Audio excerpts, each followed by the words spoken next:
À mon réveil d'une opération du dos, 73 appels manqués. Mes parents ont vendu mon appartement pour le mariage de ma sœur. Ils ont signé pour moi. Je peux à peine marcher, mais un seul appel va tout changer. Ce mariage, personne n'oubliera ce qu'il est devenu. J'ai 34 ans. Il y a 6 semaines, je me suis réveillé d'une intervention chirurgicale de 9 heures sur ma colonne vertébrale, et la première chose que j'ai vue fut 73 appels manqués. Ma vision était encore trouble à cause de l'anesthésie lorsque j'ai écouté le message vocal de mon père. Sa voix était calme, presque enjouée. On a vendu ton appartement pour payer le mariage de ta sœur, Chloé. Tu étais inconsciente, alors on a signé pour toi. 425 000 € envolés. Le mariage de Chloé est dans 3 semaines. Je pouvais à peine marcher. Mes jambes me semblaient appartenir à quelqu'un d'autre. Mais allongé dans cette salle de réveil, fixant le plafond, j'ai passé un seul coup de fil. Que s'est-il passé à ce mariage? Personne n'aurait pu s'y attendre. Je m'appelle Sophie, j'ai 34 ans, et il y a 3 semaines, au mariage de ma petite sœur, j'ai fait quelque chose que 200 personnes n'oublieront jamais. Tout a commencé par une chirurgie du dos de 9 heures. Je me suis réveillé avec 73 appels manqués et un message vocal de mon père. Ils avaient vendu mon appartement, 425 000 €. Pendant que j'étais inconsciente sur la table d'opération, mes parents ont falsifié ma signature pour payer le mariage extravagant de Chloé. Je pouvais à peine marcher, mais j'ai passé un coup de fil, et ce qui s'est passé ensuite, personne ne l'avait vu venir. Avant de continuer, si cette histoire mérite d'être entendue, veuillez prendre un instant pour aimer et vous abonner. Mais seulement si vous voulez vraiment savoir ce qui s'est passé. D'où regardez-vous, et quelle heure est-il là-bas? Laissez un commentaire et faites-le moi savoir. Maintenant, laissez-moi vous ramener 6 semaines en arrière, au jour où j'ai eu la date de mon opération. Il y a 7 semaines, j'étais assise dans le bureau de mon neurologue et j'ai entendu les mots que j'attendais depuis 3 ans, nous avons une date d'opération, hernie discale, L4 et L5. La douleur était ma compagne constante depuis mes 29 ans. Certains jours, je ne pouvais pas me lever du lit. D'autres jours, je me forçais à travailler malgré tout parce que les factures se moquent de votre colonne vertébrale. Enfin, le soulagement arrivait. 15 mars, procédure de 9 heures, 6 semaines de convalescence. J'ai appelé mes parents ce soir-là.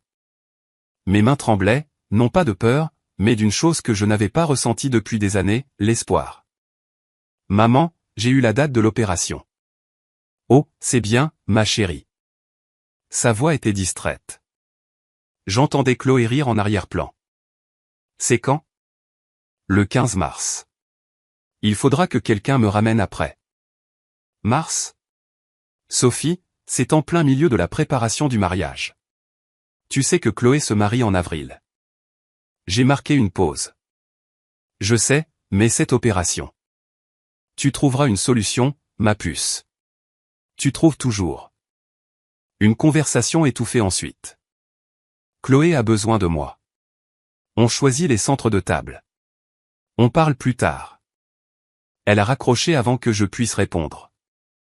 Je suis restée assise là, le téléphone à la main, fixant le vide. Je n'étais pas surprise. C'était le pire. Je n'étais même pas un peu surprise. Quand j'ai obtenu mon diplôme universitaire à Lyon, mes parents n'étaient pas là. Chloé avait une audition, un casting pour une publicité locale de concessionnaire automobile. Elle n'a pas eu le rôle. Quand j'ai acheté mon appartement à Bordeaux à 27 ans, les premiers mots de mon père furent « Pourquoi n'as-tu pas aidé ta sœur plus tôt? Elle a plus besoin d'argent que toi d'un autre investissement. » 32 ans. J'avais appris à ne rien attendre d'eux. Mais je n'avais pas appris à cesser d'espérer. Pas complètement. C'était mon erreur. Laissez-moi vous parler de ma sœur. Chloé a 28 ans. Elle est influenceuse depuis 4 ans, 12 000 abonnés, principalement achetés. Elle n'a jamais gardé un emploi plus de 3 mois. À 21 ans, mes parents lui ont acheté une voiture. À 21 ans, moi, je faisais des doubles services dans un restaurant pour payer mes études. Sophie peut se débrouiller. Ma mère disait toujours que Chloé avait besoin de plus de soutien. C'est ce qu'ils appelaient ça. Moi, j'appelais ça autre chose. La semaine précédant mon opération, j'ai tout organisé moi-même. J'ai engagé une aide à domicile pour les 2 premières semaines de convalescence. J'ai préparé mes repas. J'ai installé un lit dans mon salon pour ne pas avoir à monter les escaliers. Pas une seule fois mes parents n'ont proposé leur aide, mais ils ont appelé 3 fois pour demander si je pouvais contribuer au fonds de mariage. Ce sera magnifique, Sophie, s'est exclamée ma mère lors du dernier appel. Le lieu coûte à lui seul 80 000 € et Chloé a trouvé la robe la plus magnifique, 22 000 €. Mais elle le mérite. C'est beaucoup d'argent, maman. La famille de Julien est très riche.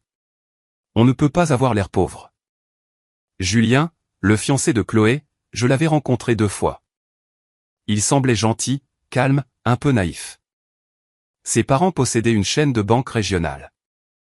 Je vous ai déjà donné 20 000 € pour la fête de fiançailles, lui ai-je rappelé. C'était il y a des mois, Sophie. C'est différent. J'ai une opération dans 5 jours. Je ne peux pas. Bien. Sa voix est devenue froide. Nous nous débrouillerons sans toi, comme toujours. Elle a raccroché. Comme toujours, j'ai regardé mon téléphone, puis l'appartement autour de moi. 8 ans d'économie, 8 ans d'heures supplémentaires et de petits boulots en freelance, et de vacances annulées. Cet endroit était la preuve que j'existais sans leur permission. Je n'avais aucune idée du prix que cette preuve allait me coûter. Les gens me demandent pourquoi je me souciais tant de cet appartement. 425 000 € à Nice, ça vous donne à peine 75 mètres carrés. Une petite cuisine, une chambre, un balcon de la taille d'un tapis de yoga. Mais cet appartement n'a jamais été une question de mètres carrés. Quand j'avais 12 ans, mon père m'a dit que je n'étais pas la jolie fille de la famille. Ce n'est pas grave, dit-il, comme s'il était gentil. Tu es la plus intelligente. Tu devras travailler plus dur, mais ça ira. Travailler plus dur. C'est devenu ma religion. J'ai travaillé plus dur à l'école. Les bourses ont couvert la majeure partie de l'université. Ce qu'elles ne couvraient pas, je l'ai payé moi-même. J'ai travaillé plus dur à mon travail, passant de développeuse junior à ingénieur senior en 6 ans. J'ai travaillé plus dur que quiconque je connaissais. Et à 27 ans, je suis entré dans une banque et j'ai signé des papiers qui ont fait de moi propriétaire. Personne ne m'a aidé. Personne n'a co-signé. Personne ne m'a tendu un chèque. Pour la première fois de ma vie, j'avais quelque chose qui était entièrement à moi. Cet appartement représentait 8 ans de ma vie, compressé dans des murs, des fenêtres et un minuscule balcon où je buvais mon café tous les matins.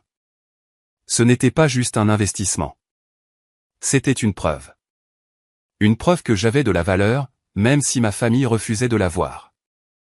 Et il y avait autre chose qu'ils ignoraient. Il y a 5 ans, mes parents ont failli perdre leur maison, 180 000 € de dette, avis d'exécution hypothécaire, appel téléphonique désespéré à minuit. Je leur ai donné 30 000 €. Chaque centime que j'avais économisé pour l'apport d'un logement plus grand. On te remboursera, promis mon père. Ils ne l'ont jamais fait. Ils n'en ont même plus jamais parlé. Alors, quand je suis entré en chirurgie, je n'avais aucune idée que mes parents avaient finalement trouvé un moyen de prendre ce peu que j'avais. 15 mars, jour de l'opération. Je me souviens des lumières fluorescentes de la salle de préopératoire, de l'infirmière vérifiant ma perfusion, de l'anesthésiste expliquant ce qui allait se passer. Comptez à rebours à partir de 10, dit-elle. J'ai atteint cette 9 heures plus tard, j'ai ouvert les yeux dans la salle de réveil. Tout me faisait mal, mon dos, ma gorge à cause du tube d'intubation, même mes paupières semblaient lourdes. Une infirmière m'a souri. L'opération s'est bien passée. Comment vous sentez-vous? Comme si j'avais été renversé par un camion, ai-je chuchoté. Elle a ri doucement et m'a tendu mon téléphone.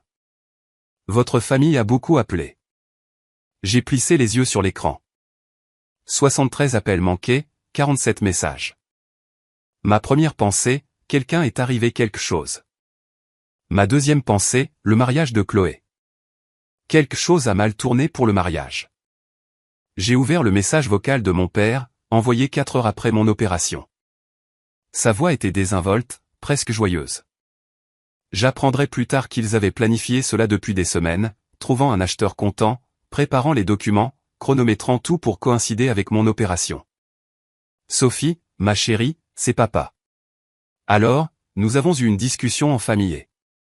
Eh bien, nous travaillons sur quelque chose. Nous avons vendu ton appartement, trouvé un acheteur content il y a quelques semaines, très motivé, prêt à conclure rapidement. Nous avons signé les papiers finaux en ton nom aujourd'hui puisque tu étais indisponible. L'argent va au mariage de Chloé. Elle mérite une belle journée, et de toute façon, tu n'utilisais pas beaucoup cet endroit, étant célibataire. Tu comprendras. Appelle-nous quand tu te réveilleras.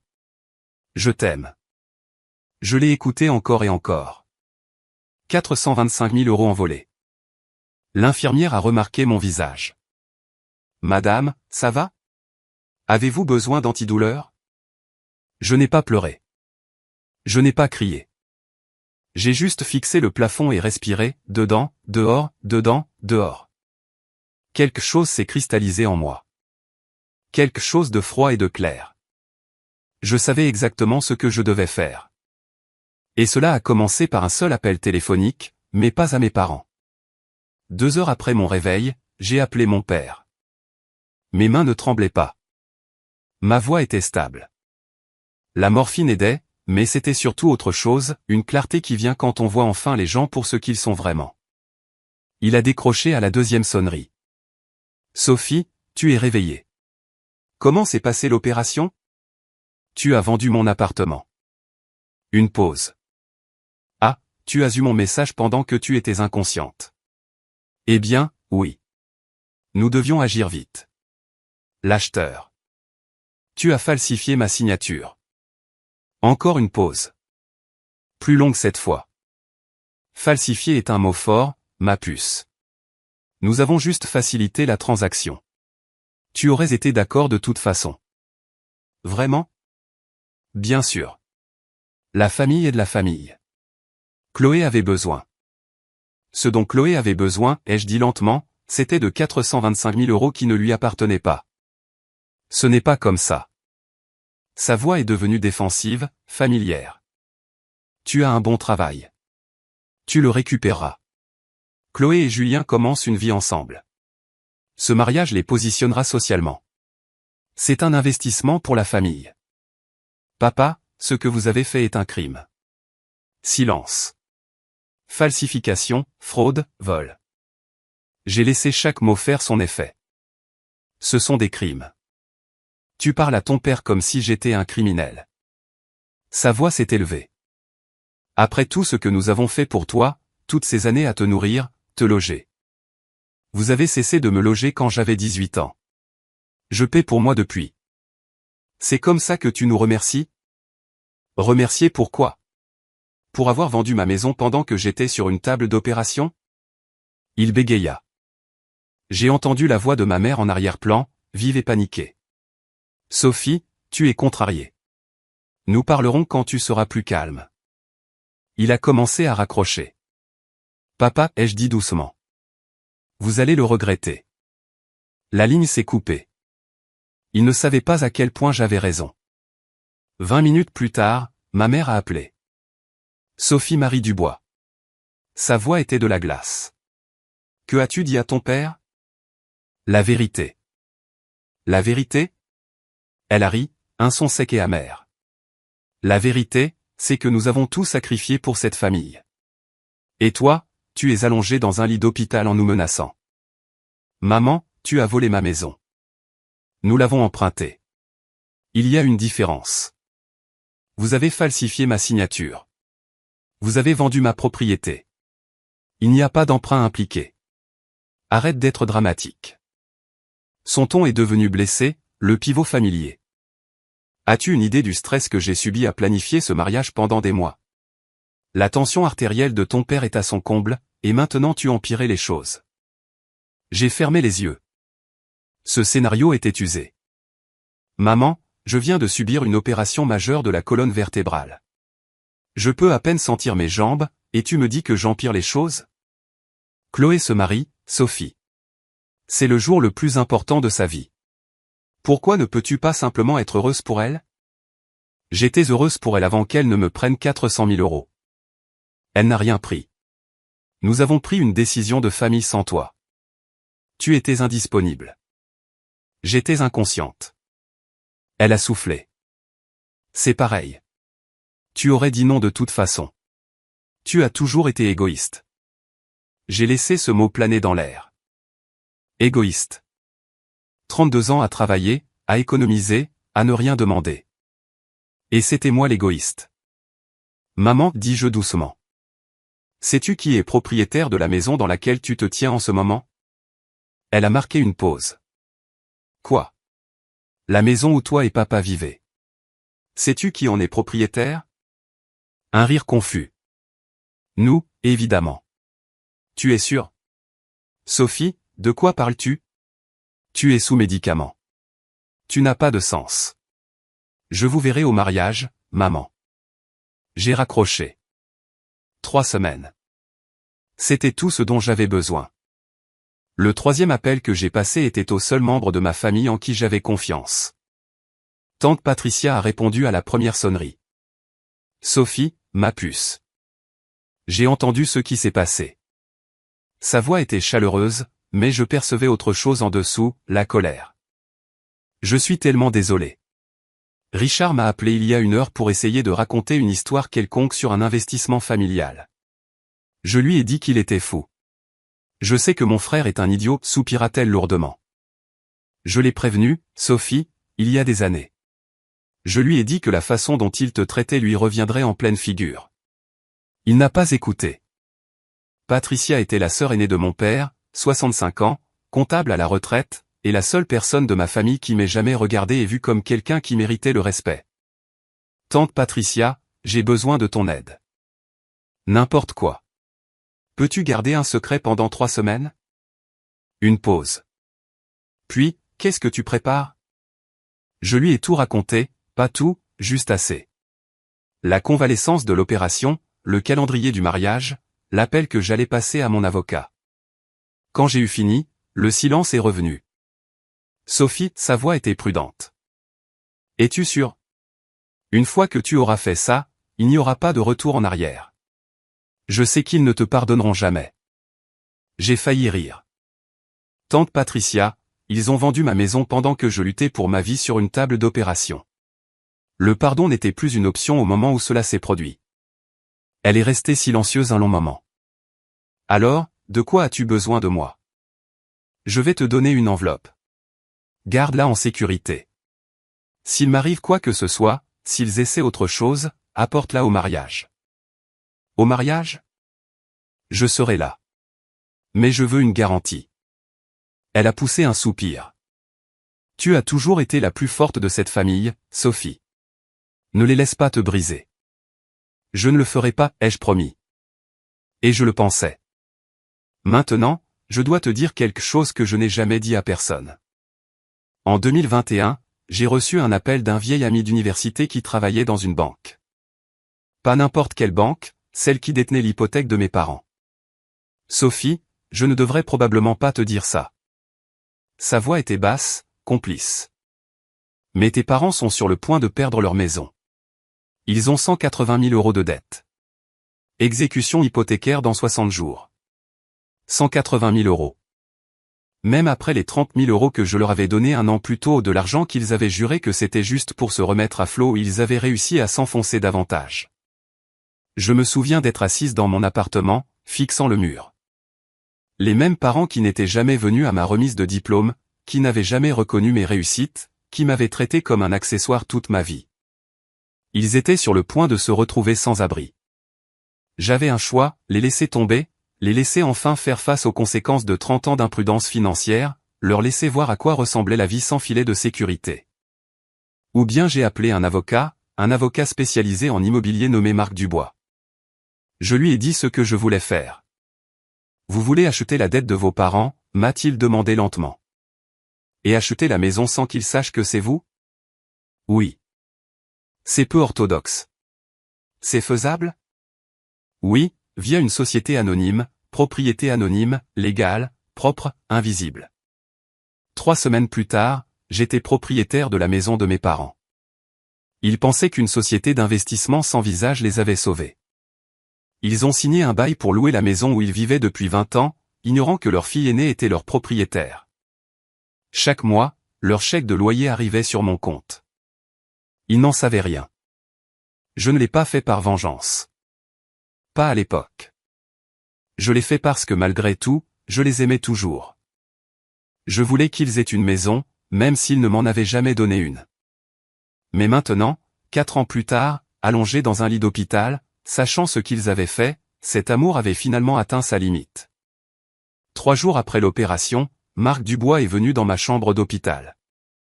C'était un homme grand, dans la quarantaine, avec le calme de quelqu'un qui a vu toutes sortes de désastres familiaux. Il était mon avocat depuis l'achat de la maison. 4 ans à garder mon secret en sécurité. J'ai les documents de la vente de ton appartement. Il a posé un dossier sur ma table de chevet. C'est pire que ce que je pensais. Dites-moi. Ils ont utilisé une procuration falsifiée. La signature ne correspond même pas à la tienne.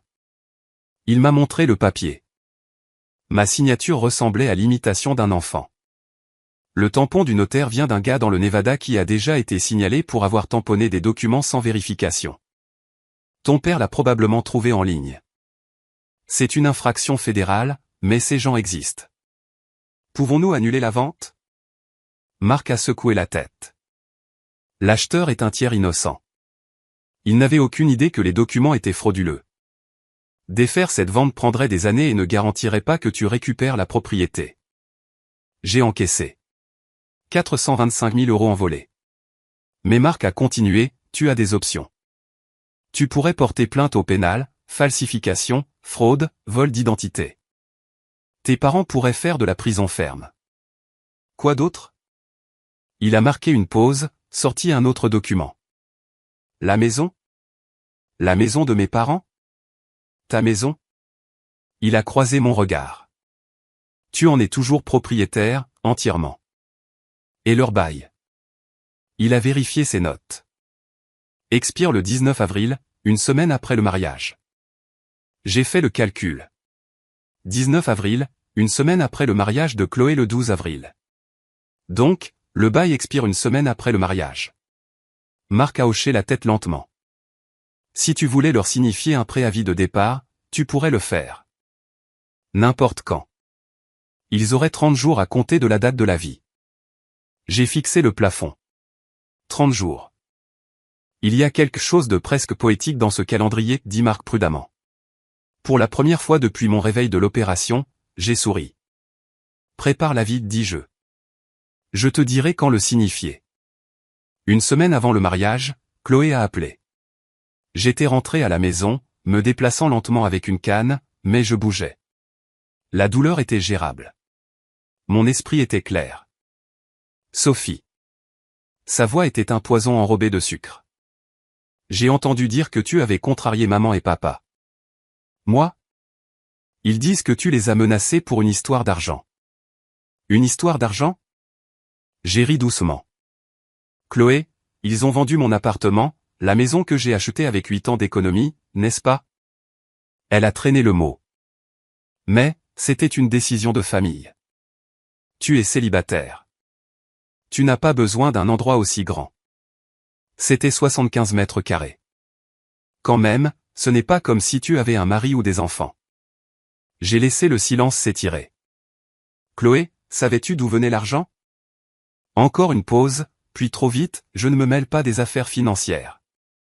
C'est entre maman et papa. Et? Mais tu le savais. Tu l'as suggéré, n'est-ce pas? La réalisation m'a frappé comme de l'eau glacée. Tu leur as dit que j'avais l'appartement. Tu leur as dit que j'allais subir une opération. Tu savais que je serais inconsciente. Non, je veux dire, j'ai juste mentionné. Elle trébuchait maintenant. J'ai juste dit que tu avais des biens et que tu ne les utilisais pas. C'était juste une suggestion. Ils ont pris la décision. Tu les as pointés vers moi comme une arme. Tu es dramatique. Sa voix s'est durcie. Tu as toujours été jalouse de moi, Sophie. Tu as 34 ans et tu es seule. Personne ne te veut, et maintenant tu essaies de ruiner mon mariage parce que tu ne peux pas supporter de me voir heureuse. J'ai fermé les yeux, respiré. Je vous verrai au mariage, Chloé. Tu ferais mieux de ne pas faire de scène. Je n'y songerai même pas. J'ai raccroché. Elle avait pointé une cible sur mon dos. Maintenant, elle allait voir la flèche voler. Le lendemain, Chloé est passée à l'offensive. Son story Instagram est apparu à 19h43. Une photo soigneusement mise en scène, joue maculée de mascara, lèvres tremblantes, assise dans ce qui ressemblait à une boutique de mariage. La légende, quand quelqu'un dans ta propre famille est si jaloux de ton bonheur qu'il essaie de détruire ton mariage. Ma sœur menace de ruiner le jour le plus important de ma vie. Ce n'est pas parce qu'elle est seule et amère qu'elle peut voler ma joie. En 1 heure, les commentaires ont explosé. Tellement désolé, reine. Ne laisse pas les détracteurs gagner. La jalousie est moche. La famille devrait se soutenir. Ta sœur semble toxique. Coupe les ponts.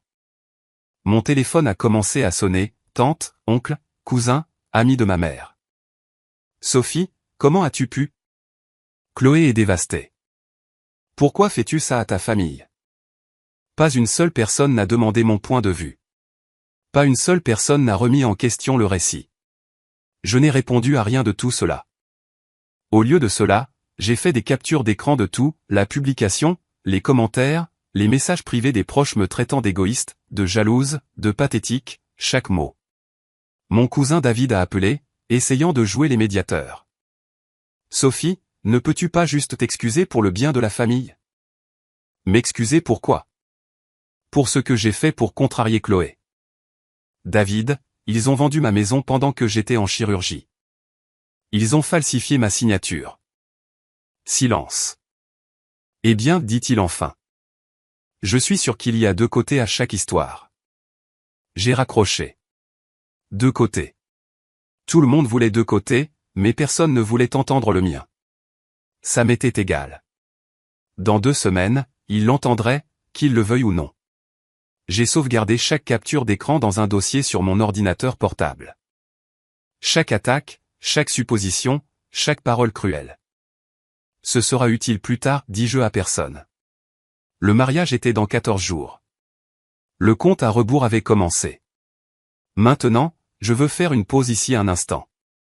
Si vous étiez à ma place, opération, convalescence, 425 000 € volés, toute votre famille se retournant contre vous. Que feriez-vous? A. Poursuivre immédiatement. B. Attendre le mariage. C. Pardonner et passer à autre chose. Laissez votre réponse dans les commentaires.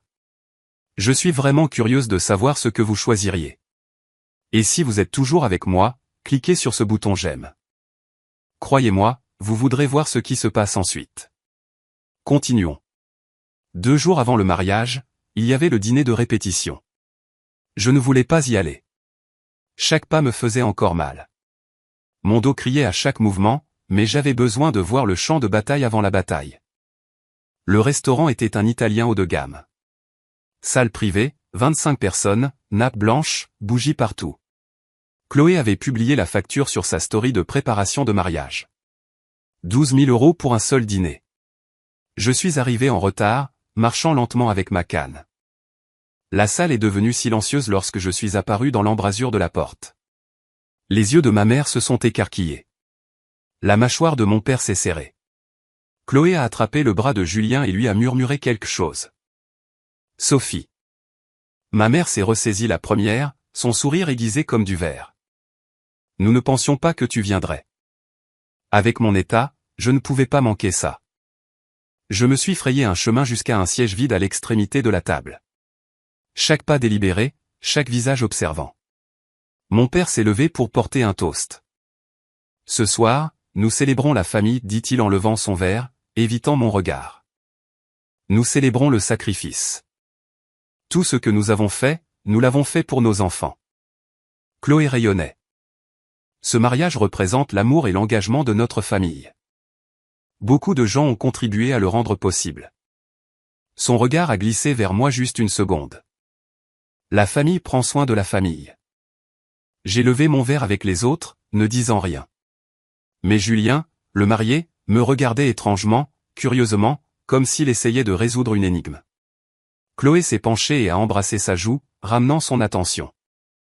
À la fin de la soirée, alors que les gens récupéraient leurs manteaux, Chloé s'est approchée de moi. Je suis surprise que tu sois venu. Son sourire n'atteignait pas ses yeux. J'ai un cadeau pour toi, dis-je. Pour le mariage. Un cadeau? La suspicion a traversé son visage. Quelque chose de spécial que tu verras samedi. J'ai quitté la pièce avant qu'elle ne puisse répondre. Mon dos était en feu, mais ça valait le coup. Le 12 avril, jour du mariage. Le lieu était un hôtel 5 étoiles avec une cour-jardin, le genre d'endroit où l'argent chuchote à travers chaque arrangement floral. Des roses blanches dégringolaient des arches en fer forgé, des lustres en cristal pendaient des pavillons temporaires. Un quatuor à cordes jouait Pachelbel. 200 invités, Chloé avait insisté pour 200. Moins que ça fait négliger, avait-elle dit à notre mère. 200 personnes pour assister au mariage parfait payé avec de l'argent volé. Je suis arrivé avec tante Patricia. Elle portait un blazer bleu marine. Je portais une simple robe bleu marine. Une coïncidence? Ou peut-être pas. Quoi qu'il en soit, nous avions l'air d'une équipe. Nous sommes prêtes, murmura-t-elle tandis que nous traversions l'entrée du jardin. Oui. Dans ma petite pochette, une enveloppe en papier manie contenant des documents qui allaient tout changer. Le placement des invités était arrangé en rangées incurvées faisant face à un autel drapé de fleurs. J'ai pris place au tout dernier rang, le point le plus éloigné de la famille. Patricia s'est assise à côté de moi. J'ai vu mes parents au premier rang, ma mère en soie champagne, essuyant déjà ses yeux, mon père dans un smoking qui coûtait probablement plus cher que ma première voiture, et Chloé marchant dans l'allée dans 22 000 € de dentelle blanche. Un voile flottant derrière elle comme un nuage. Elle était magnifique. Elle était triomphante. Alors qu'elle passait devant mon rang, ses yeux ont trouvé les miens. Un petit sourire satisfait a effleuré ses lèvres. Je lui ai souri en retour. Julien attendait à l'hôtel, nerveux et plein d'espoir. Il n'avait aucune idée de ce qu'était vraiment sa fiancée, de ce que sa nouvelle famille avait fait. L'officiant a commencé la cérémonie. Quand il est arrivé à la partie sur les objections, que celui qui a quelque chose à dire le dise maintenant ou se taise à jamais, plusieurs têtes se sont tournées vers moi. Je n'ai pas bougé. Le sourire de Chloé s'est élargi. Pas maintenant, pensais-je. Pas ici. Ton moment viendra à la réception devant tout le monde, là où il doit être.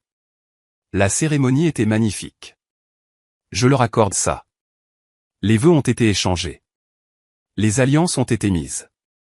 Julien a embrassé sa fiancée tandis que 200 personnes applaudissaient. Ma mère pleurait. Mon père rayonnait. L'image de parents fiers. J'ai regardé depuis le dernier rang, le visage neutre, le cœur calme. Patricia m'a serré la main une fois. Après la cérémonie, les invités se sont dirigés vers la tente de réception, une immense structure blanche avec des lustres, des tables rondes drapées d'ivoire, un parquet de danse pouvant accueillir 50 personnes. La table d'honneur était surélevée sur une petite estrade, mariés au centre, parents à leur côté, un trône pour la famille royale. J'ai trouvé ma place, table 14, près de l'entrée de la cuisine, la table des parents dont personne ne voulait parler. Mes compagnons, un grand-oncle avec des aides auditives, un cousin au 2e degré déjà visiblement ivre, et tante Patricia, qui avait demandé à s'asseoir avec moi. Ils t'ont mise en Sibérie, a marmonné Patricia. Je m'attendais à moins. Le dîner a été servi, filet mignon et queue de homard, bouteille de vin à 300 €, un gâteau de mariage ressemblant à un monument architectural. Chloé riait à la table d'honneur, sa main touchant constamment le bras de Julien, le revendiquant, l'exhibant. Mon père a tapoté son verre. La salle s'est tue. Avant de passer au toast, a-t-il annoncé, je veux dire quelques mots sur cette journée incroyable. C'est parti, ai-je pensé. Ce mariage représente tout ce que notre famille croit, sacrifice, unité, amour. Il a marqué une pause, sa poitrine gonflée d'orgueil. Beaucoup de gens ont rendu cela possible. Notre merveilleuse fille Chloé, notre nouveau fils, Julien, et sa généreuse famille. Et ses yeux ont balayé la salle, s'arrêtant brièvement sur moi. Tous ceux qui ont contribué à rendre cette journée spéciale. Contribuer. Il a vraiment dit contribuer. La main de Patricia a trouvé la mienne sous la table. Pas encore. Presque. Mon père a poursuivi son discours, sa voix gonflée d'autosatisfaction. Élever 2 filles a été le plus grand privilège de ma vie. Il s'est tourné vers Chloé, les yeux brillants. Tu as toujours été la lumière de cette famille. Ta gentillesse, ta grâce, ta beauté intérieure et extérieure. Chloé a essuyé ses yeux avec une serviette monogrammée. Et Sophie, il a marqué une pause. La salle semblait retenir son souffle. Sophie est aussi ici aujourd'hui et nous sommes reconnaissants pour ses contributions. Quelques rires gênés. En fait, il a levé son verre. Je pense que Sophie devrait dire quelques mots. Viens ici, ma chérie. Fais un toast à ta sœur. La salle s'est tournée pour me regarder. J'ai vu le visage de ma mère. Sourire figé. Un avertissement dans ses yeux, ne fais pas de scène. J'ai vu le visage de Chloé. Le triomphe masquant la peur. Elle pensait avoir gagné. J'ai vu 200 visages attendre, s'attendant soit à une acceptation gênée, soit à un refus dramatique. J'ai attrapé ma canne. Lentement, prudemment, je me suis levé. La marche jusqu'au devant de la salle a pris une éternité. Chaque pas délibéré, chaque visage observant. Ma canne a tapé contre le sol poli, un métronome comptant à rebours jusqu'à l'explosion. J'ai monté les 2 marches menant à l'estrade. Mon père m'a tendu le microphone, son sourire tendu. Ne sois pas longue, a-t-il chuchoté. Je me suis tourné pour faire face à la foule. 200 personnes, lustre en cristal, arrangements floraux valant plus que le loyer mensuel de la plupart des gens, et un microphone dans ma main. J'ai regardé Chloé. Elle tenait la main de Julien si fort que ses jointures étaient blanches. Merci, papa, ai-je dit dans le microphone. Vous avez raison. J'ai pas mal contribué à ce mariage, en fait. La salle était silencieuse. Laissez-moi vous dire exactement combien. Il y a 6 semaines, ai-je commencé, ma voix stable. J'ai subi une opération majeure de la colonne vertébrale, 9 heures sur la table d'opération. Quelques murmures sympathiques de la foule. Pendant que j'étais inconsciente, pendant que les médecins ouvraient littéralement ma colonne vertébrale, mes parents ont pris une décision. Ils ont vendu mon appartement. Les murmures se sont arrêtés, 425 000 €. Ma maison, 8 ans d'économie. Ils ont falsifié ma signature sur une procuration et l'ont vendue sans ma connaissance ni mon consentement. Mon père s'est avancé. Sophie, ce n'est pas. Ne. Je n'ai pas élevé la voix, mais il s'est arrêté. Tu as eu ton discours. C'est le mien. J'ai sorti l'enveloppe de mon sac. J'ai les documents, la signature falsifiée qui ne correspond pas à la mienne, la fausse procuration, tout ça. Des halètements ont parcouru la foule. Les invités se regardaient, confus, horrifiés. Mais ce n'est pas pour ça que je suis ici. J'ai croisé le regard de Chloé. Je ne suis pas venu ruiner votre mariage. Je suis venu vous faire un cadeau. J'ai sorti un second document. Ceci est l'acte de propriété du 247 chemin des Merisiers, la maison de mes parents, celle où ils vivent depuis 20 ans. Ma mère s'est levée. Qu'est-ce que cela a à voir avec? En 2021, quand vous étiez sur le point de perdre cette maison à cause d'une exécution hypothécaire, quelqu'un l'a achetée. Un investisseur anonyme. Vous pensiez avoir payé un loyer à cette personne depuis lors. J'ai laissé le silence s'étirer. Cet investisseur, c'était moi. Le visage de ma mère est devenu blanc. Mon père a agrippé le bord de la table. Je possède votre maison, dis-je doucement. Je la possède depuis 4 ans. Et votre bail? Il expire dans exactement 30 jours à compter d'aujourd'hui si je choisis d'envoyer l'avis. La salle a explosé, voix, halètement, chaise qui racle, et Chloé a finalement semblé effrayée. Les 60 secondes suivantes furent le chaos. Mon père s'est élancé vers moi.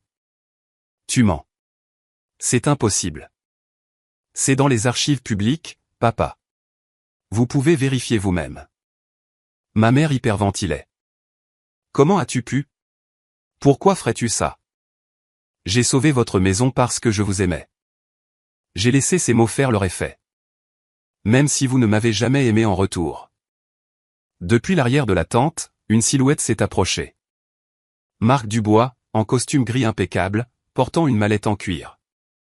Qui est-ce? A exigé mon père. Mon avocat. Je me suis écarté pour laisser Marc me rejoindre sur l'estrade. Il est là pour vérifier tout ce que j'ai dit. Marc s'est adressé à la foule avec un calme professionnel. Je suis Marc Dubois, avocat spécialisé en immobilier. Je peux confirmer que Sophie Dubois est la propriétaire légale de la propriété au 247 chemin des Merisiers. Je peux également confirmer que la procuration utilisée pour vendre son appartement était frauduleuse. Ma cliente a des motifs de poursuite pénale.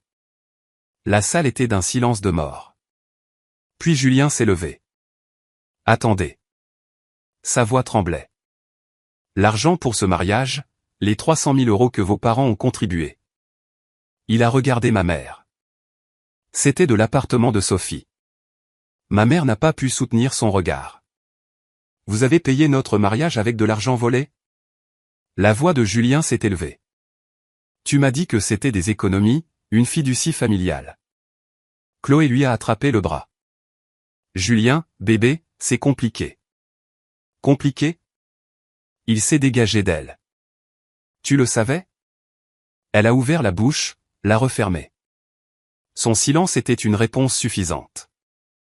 Les parents de Julien se sont levés de leur siège. Le visage de sa mère était de pierre. Nous devons vous parler, a-t-elle dit à Chloé. Maintenant. Le quatuor à cordes avait cessé de jouer. Les serveurs se tenaient figés avec des bouteilles de champagne.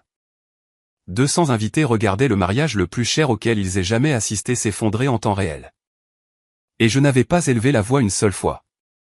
Julien est descendu de l'estrade. Chloé l'a suivi en trébuchant dans sa robe à 22 000 €, manquant de tomber sur l'ourlet. Julien, s'il te plaît, laisse-moi t'expliquer. Il s'est retourné. Expliquer quoi? Que ta famille a volé à ta propre sœur pour payer ça? Il a fait un geste vers la tente, les fleurs, les tours de champagne. Que tu le savais et que tu n'as rien dit. Je n'ai pas. Je pensais. Tu pensais quoi? Que c'était bien parce que Sophie était inconsciente. Chloé a commencé à pleurer. De vraies larmes cette fois, le mascara coulant sur ses joues.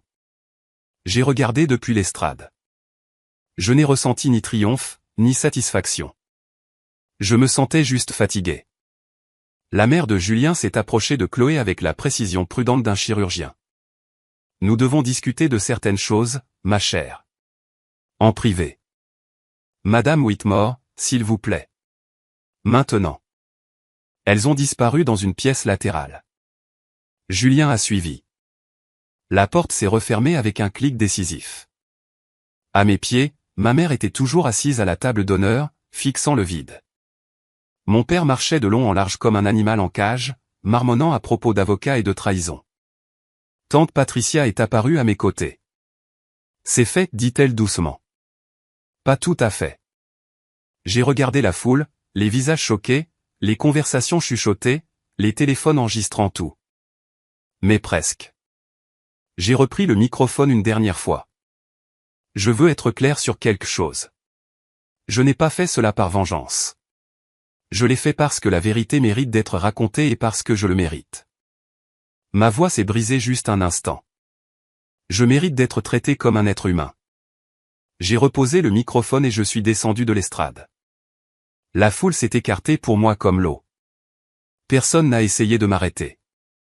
Personne n'a dit un mot. Dehors, l'air printanier était frais et pur. C'était fini. Presque. Maintenant, si vous pensiez que c'était la fin, vous vous trompiez.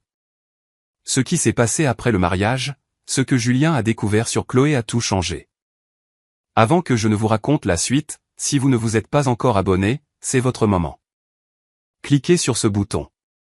Je vous promets que la prochaine partie vous choquera encore plus que ce que vous avez déjà entendu. Laissez un commentaire. Qu'avez-vous pensé que Julien ferait ensuite? Laissez-moi terminer cette histoire. Je n'ai pas quitté le lieu immédiatement. Je me suis assise sur un banc dans le jardin de l'hôtel, regardant le coucher de soleil peindre le ciel en orange et rose. Les gens se sont dispersés de la tente de réception en petits groupes. Certains sont partis immédiatement, d'autres se sont attardés, bavardant à voix basse. Plusieurs proches se sont approchés de moi. Cousin David, qui m'avait dit qu'il y avait deux côtés à l'histoire, ne pouvait pas me regarder dans les yeux. Sophie, je ne savais pas. Je suis désolé. Je n'ai fait que hocher la tête. Grande-tante Marguerite, la tante de mon père, m'a serré la main avec une force surprenante. J'ai toujours dit que Richard ne te méritait pas. Ta grand-mère serait fière. Celle-là m'a fait verser une larme. Mais la visiteuse qui m'a le plus surprise fut Sandra Whitmore, la mère de Julien. Elle s'est assise à côté de moi, son tailleur Chanel toujours impeccable malgré le chaos. Sophie. Sa voix était froide mais pas méchante. Je veux que tu saches que nous n'étions au courant de rien de tout ça. Je sais. Julien est dévasté. Elle a marqué une pause. Il remet tout en question en ce moment. Je suis désolé. Ce n'était pas mon intention.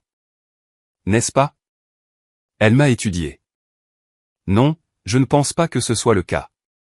Tu voulais juste que la vérité éclate. Elle s'est levée, brossant sa jupe. Pour ce que ça vaut, je pense que tu as fait ce qu'il fallait. Un mariage bâti sur des mensonges n'allait jamais durer.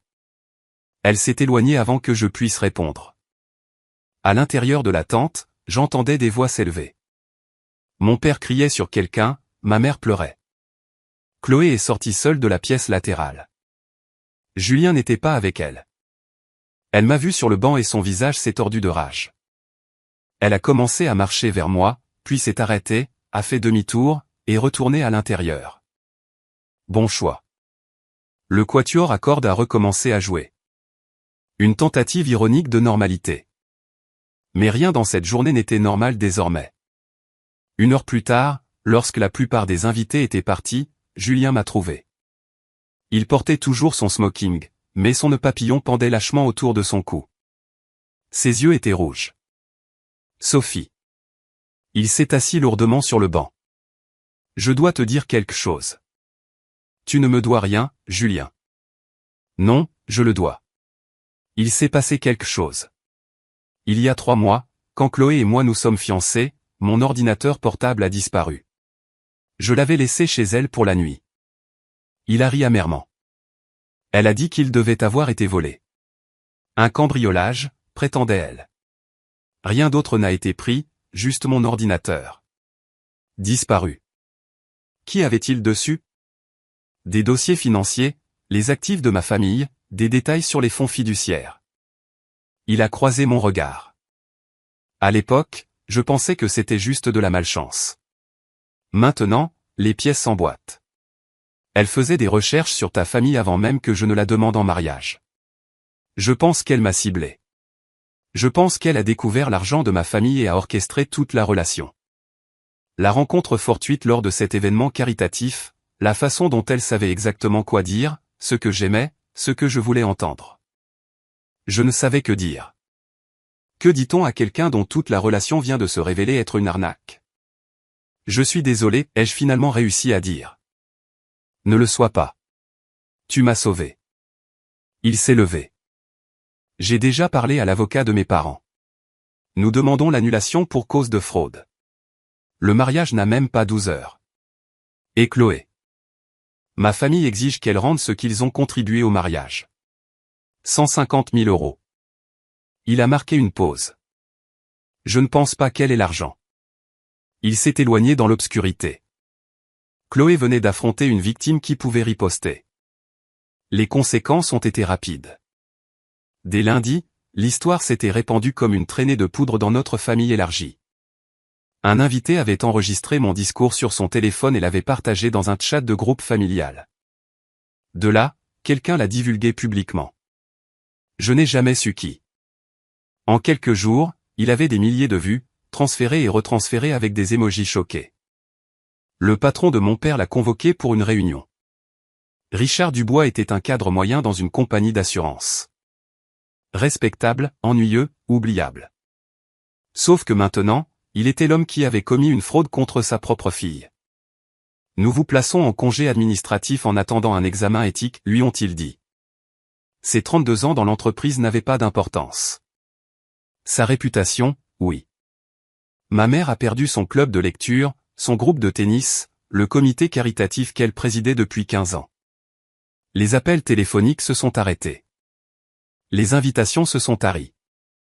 Et Chloé, ses vrais abonnés Instagram, les quelques milliers de vrais humains parmi ces 12 000, ont commencé à disparaître. Les robots qu'elle avait achetés sont restés. Bien sûr, ils n'ont pas de conscience.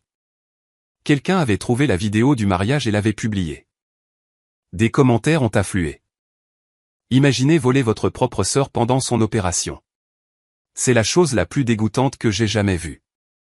Cette fille a eu exactement ce qu'elle méritait. L'annulation a été rapide. La famille de Julien avait d'excellents avocats. Chloé n'a rien eu. Ni mari, ni argent, ni réputation. Une semaine après le mariage, elle a obtenu son premier emploi en 6 ans, vendeuse dans un grand magasin, salaire minimum, à commission. J'ai entendu dire qu'elle avait pleuré quand elle l'a dit à notre mère. Quant à moi, je ne ressentais rien. Pas de satisfaction, pas de vindicte, juste le vide. Je ne voulais pas de ça. Je n'ai jamais voulu rien de tout cela. Tout ce que j'avais toujours voulu, c'était être vu, être valorisé, être traité comme si j'avais de l'importance. Mais certaines familles sont incapables de cela. Certaines familles ne comprennent que le pouvoir. Et maintenant, enfin, elle comprenait qui le détenait. 30 jours après le mariage, mon téléphone a sonné, le nom de mon père à l'écran. J'ai failli ne pas répondre. Sophie, sa voix était différente, plus vieille, plus petite. Nous devons parler de la maison. Qu'en est-il? L'avis dit que nous devons partir. Une longue pause. Nous n'avons nulle part où aller. J'avais envoyé l'avis d'expulsion le lendemain du mariage. Légal, correct, une fenêtre de 30 jours, exactement comme Marc l'avait conseillé. Ce n'est pas mon problème, papa. C'est ton problème. Tu expulses tes propres parents. Quel genre de fille fait ça? Celle dont les parents ont volé 425 000 €. Nous n'avons pas volé. Vous avez falsifié ma signature pendant que j'étais en chirurgie. C'est la définition légale de vol et de fraude. J'ai gardé ma voix neutre. Vous avez de la chance que je n'ai pas porté plainte. Silence. S'il te plaît. Le mot semblait lui coûter cher. Donne-nous juste plus de temps. Quelques mois de plus. Non, Sophie. Tu as eu 4 ans. 4 ans à vivre dans une maison que je payais, en payant un loyer à une fille que tu traitais comme rien. Je t'ai sauvé de l'exécution hypothécaire. Et tu m'as remboursé en volant ma maison. Nous ne savions pas que c'était toi. Est-ce que ça aurait changé quelque chose? Il ne pouvait pas répondre. Nous savions tous les deux la vérité. 30 jours, papa. Trouver un autre endroit où vivre. Si tu fais ça, tu n'es plus ma fille. J'ai failli rire. Je n'ai jamais été ta fille. J'étais juste celle que vous utilisiez quand vous aviez besoin de quelque chose. J'ai raccroché. Mes mains ne tremblaient pas. Mon cœur ne battait pas la chamade. Je n'ai ressenti que la certitude froide d'une limite enfin tracée. Certaines lignes, une fois franchies, ne peuvent jamais être effacées. 2 mois après le mariage, j'ai traversé l'ancienne maison de mes parents. Ils avaient déménagé 3 jours plus tôt, dans un petit appartement dans une banlieue à 30 km de là. Ils avaient pris tout ce qu'ils pouvaient faire rentrer. La maison résonnait de vide. Je me tenais dans le salon où j'avais passé mon enfance. L'endroit où le sapin de Noël allait toujours. Le siège de fenêtre où j'avais lu des centaines de livres. L'escalier que j'avais gravi des milliers de fois. Tante Patricia se tenait à côté de moi. « Comment te sens-tu » demanda-t-elle. Je ne sais pas. J'ai touché le mur. Je pensais que je sentirais quelque chose. De la justification, de la satisfaction, quelque chose. Et je me sens juste triste. Elle a hoché la tête. C'est normal. Tu n'as pas seulement perdu tes parents. Tu as perdu l'espoir qu'ils t'aimeraient un jour comme tu le méritais. Je me suis détourné de la pièce vide. Que allez-vous faire de la maison, demanda Patricia. La louer. J'ai trouvé un jeune couple, des locataires pour la première fois, tous les 2 professeurs. Ils semblaient gentils. J'ai marqué une pause. Les revenus locatifs iront à une œuvre de bienfaisance, une fondation qui aide les femmes ayant subi des abus financiers dans leur famille. Patricia a souri. C'est magnifique, Sophie. Ma convalescence était presque terminée. Je pouvais marcher sans la canne maintenant. La douleur était gérable. Mon corps guérissait. Mon cœur prenait plus de temps. Chloé m'avait envoyé un SMS 2 semaines après le mariage. J'espère que tu es heureuse. Tu as tout détruit. Je n'ai pas répondu. Julien m'avait envoyé un bref email, merci pour la vérité. Je sais que cela t'a coûté cher. Je ne l'oublierai pas. Je garderai celui-là. J'ai fermé à clé la porte d'entrée de l'ancienne maison de mes parents, ma maison, et j'ai marché jusqu'à ma voiture. Le soleil printanier était chaud. Les oiseaux chantaient dans l'érable. La vie continuait d'une manière ou d'une autre. 3 mois après le mariage, j'ai vu ma mère. Je marchais dans le parc près de mon nouvel appartement, un endroit plus petit, temporaire pendant que je réfléchissais à ma prochaine étape. L'argent de l'appartement était parti, mais j'avais toujours mon travail, mes économies, mon amour-propre. Elle était assise sur un banc près de la fontaine.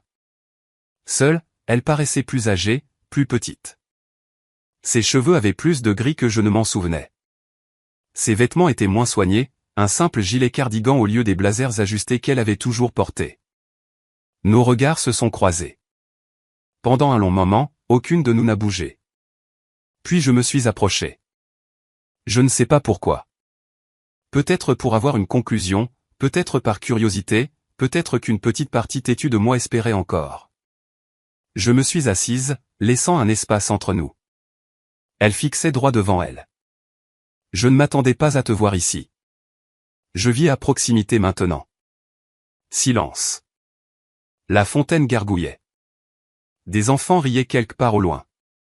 Tu vas bien, Sophie? Elle s'est finalement tournée pour me regarder. Ses yeux étaient rouges, fatigués. Je vais bien, Sophie. Sa voix s'est brisée. Je n'ai jamais voulu. J'ai attendu. Une partie de moi voulait désespérément des excuses. De vraies excuses. Quelque chose qui reconnaisse des décennies de négligence, le vol, la trahison. Mais elle a juste secoué la tête et détourné le regard. Tu devrais rentrer, maman. Il fait froid. Elle a hoché la tête lentement, s'est levée du banc, a marqué une pause. J'aurais aimé. Elle a commencé. Je sais. Elle est partie sans finir sa phrase. Je l'ai regardée jusqu'à ce qu'elle disparaisse au détour du chemin. Je suis resté assise là un long moment, sentant l'air frais sur mon visage. Je ne la détestais pas. Je ne l'aimais pas non plus. J'avais juste terminé. Certaines relations ne peuvent pas être réparées. Certains dommages sont trop profonds. Et c'est aussi normal. Alors, voilà mon histoire. Si vous attendez une fin heureuse où nous nous réconcilions tous et devenons une famille aimante, je suis désolé. Ce n'est pas comme ça que la vie fonctionne. Mes parents vivent dans leur petit appartement. Nous ne nous parlons pas. J'ai des nouvelles de tante Patricia parfois, mais j'ai arrêté de demander. Chloé travaille toujours dans le commerce de détail. Elle est en thérapie, me dit Patricia.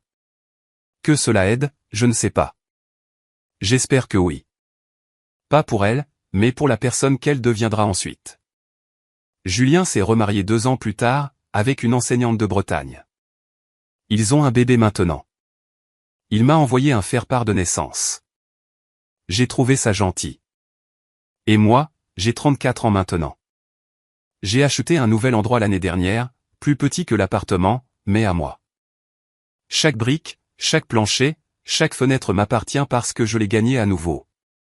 J'ai toujours la canne quelque part dans mon placard, un rappel du chemin parcouru.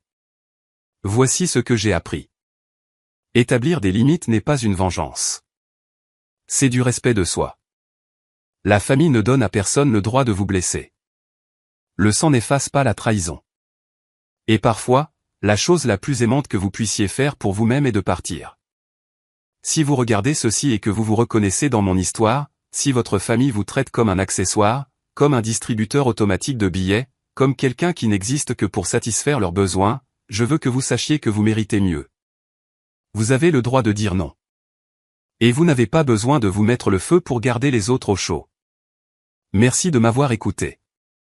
Si cette histoire vous a touché, partagez vos réflexions dans les commentaires. Je lis chaque mot. Et si vous avez déjà dû fixer une limite avec votre famille, parlez-m'en. Vous n'êtes pas seul. Jusqu'à la prochaine fois, prenez bien soin de vous. Avant de partir, voici les leçons que je veux que vous reteniez.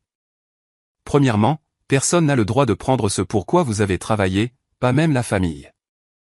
Deuxièmement, poser des limites ne fait pas de vous une personne cruelle. Cela fait de vous une personne forte. Troisièmement, parfois, le silence n'est pas une faiblesse, c'est une préparation. Merci beaucoup d'être resté avec moi pour toute cette histoire. Cela signifie plus que vous ne le savez. Si cela vous a parlé, cliquez sur s'abonner et activez les notifications. Je partage des histoires comme celle-ci chaque semaine. Consultez la description pour plus d'histoires de drames familiaux. Et si vous avez une histoire à raconter, j'adorerais l'entendre dans les commentaires. Prenez soin de vous. Vous comptez. Et ne laissez personne vous dire le contraire. À la prochaine.